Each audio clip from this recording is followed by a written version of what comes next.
అఘోరికి bail వచ్చింది. అసలు అఘోరి లోపల ఉంటే బాగుంటుందా, బయట ఉంటే బాగుంటుందా? మీ అభిప్రాయం ఏంటి? దాన్ని ఫస్ట్ ఎన్కౌంటర్ చేస్తే బాగుంటుంది. ఎందుకంటే అది వచ్చినప్పుడు ఫస్ట్ ఏదో అది సనాతన ధర్మం అది ఇది అని చెప్పి మాట్లాడా, తర్వాత లవ్ అనే ఫస్ట్ పిల్లం ఆడే దాని అదే అనే, మరి తర్వాత దీని వర్షని పెళ్లి చేసి ఒక సన్యాసి అంటే ఎలా ఉంటుంది, ప్రేమ పెళ్లి ఇవన్నిటికి దూరం ఉంటుంది. అట్లాంటిది దాన్ని పక్కన పెట్టుకొని నా చిన్ను అని ముద్దు, ఇది అఘోరి. దీనికి ఇన్ని రోజులు మనం సపోర్ట్ చేసినాం.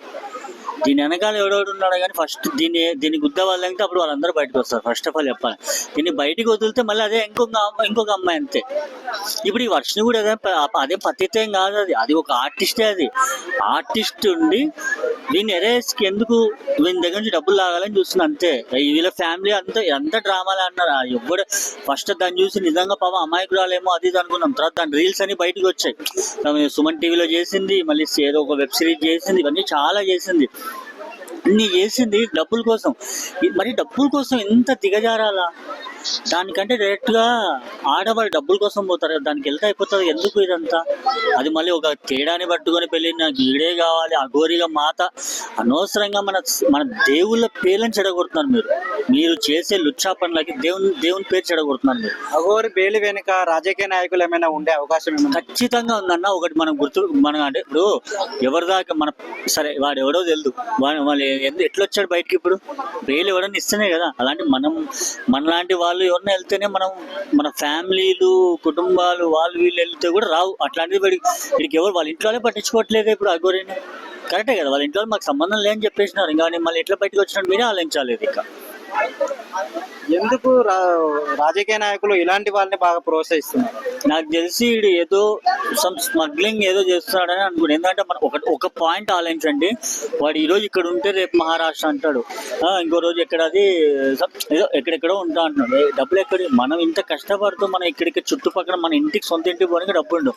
వాడి కార్కి పెట్రోల్ ఏమి ఇవన్నీ ఎక్కడ నుంచి వస్తారు ఏమి? మళ్ళీ ఆయన లేస్తేనే పొద్దున 2 బీర్లు కావాలంట, పక్కన అమ్మాయి ఉండాలా, మళ్ళీ అదేది పాలు లీటర్ పాలు.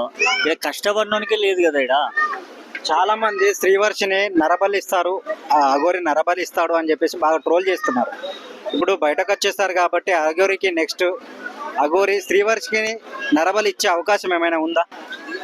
అది వర్షిని పక్కన పెట్టేస్తుంది. ఇంకో వర్షిని, ఇంకో శ్రీవర్షిని ఏదో ఇంకో దాన్ని పట్టుకుంటా అంతే కదా, అయిపోయింది. ఇట్లా వీళ్ళు నిజం చెప్తున్నారు. ఈ సనాతన ధర్మం అనే బిల్డప్ తెంగితే మన వాళ్ళందరూ హిందువులందరూ వానికి సపోర్ట్ ఇస్తున్నాడు. ఫస్ట్ అందరిని అనాల. పోలీసుని తిట్టింది వాళ్ళు పోలీసులు, ఎందుకంటే ఒక అఘోరి అని చెప్పి సైలెంట్ అయిపోయినారు. ఇన్ని చేసినా ఎందుకు సైలెంట్ అంటే ఒక అఘోరి అంటే ఒక దాని గురించి అని ఆలోచించి మన సనాతన ధర్మం గురించి వచ్చింది కదా అని ఆలోచిస్తే వీడు చేసే లుచ్చా పనులు ఇవి. ఒక సాధు అంటే ఎవరు? అసలు మనుషులకు దూరంగా ఉంటాడు. ఒక మనిషికి అసలు మన మనుషుల మధ్యలో ఉండడు. అట్లాంటి వాడు వచ్చి వీడియో చూసారు మీరు, అమ్మని నా చిన్ను అని ముద్దు ఇక్కడ కింద పెట్టుకుంది. బూతులు వస్తున్నాయి. ఏమంటే కంట్రోల్ అవుతుందా? కొంచెమైనా ఉండాలి కదా. అసలు ఫస్ట్ ఆఫ్ ఆల్ శ్రీవర్షిని వాళ్ళ ఇంట్లో వాళ్ళు తప్పే. ఒక వ్యక్తిని ఇంట్లోకి రానియడం తప్పు. ఫస్ట్ ఆఫ్ ఆల్ వాళ్ళు కూడా ఎక్స్పెక్ట్ చేశారు ఏదైనా డబ్బులు వస్తాయేమో అంటే వీడికి బాగానే ఉంది అనుకున్నారు. ఇంకా అమ్మాయిని ఎరే ఇచ్చినారు అంతే, ఏం లేదు.